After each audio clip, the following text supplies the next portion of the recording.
शुभ व्रत बन्धको अवसरमा हाम्रो भान्जालाई धेरै शुभकामना अनि धेरै आशीर्वाद छ है त।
घंटी बजाउँदै ससु फराउँछ ओम अपसर्पन्तु ए भूत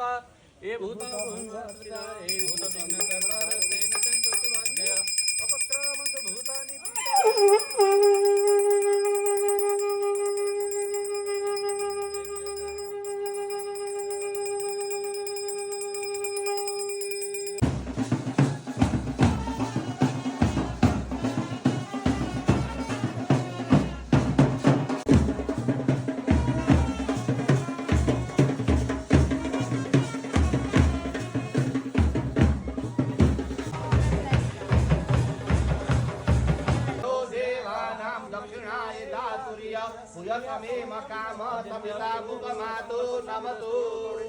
तीनटा कुछ छ है यो कुछ चाहिँ त्यो कपाल काट्ने अलिकति काट्ने ताली ताली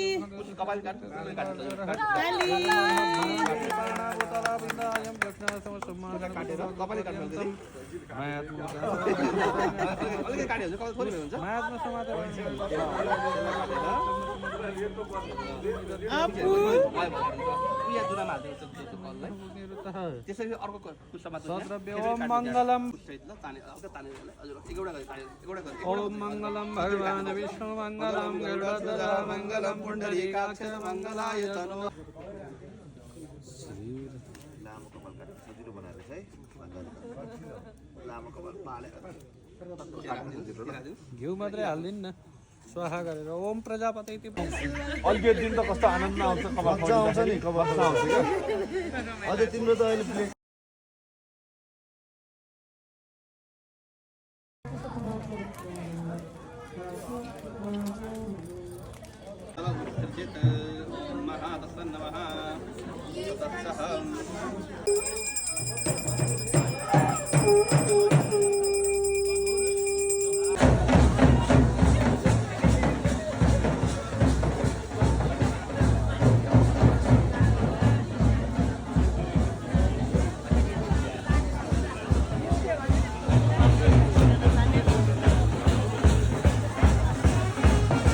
मामाले छेक लाग्यो भरे माइजूले नि छेकिराखेको मामाले बोले ए बुढा आउनु छिटो सामा सामा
भिडियो हेरेपछि हाम्रो बटुकलाललाई सबैजनाले धेरै आशीर्वाद दिनुहोला है त। धन्यवाद।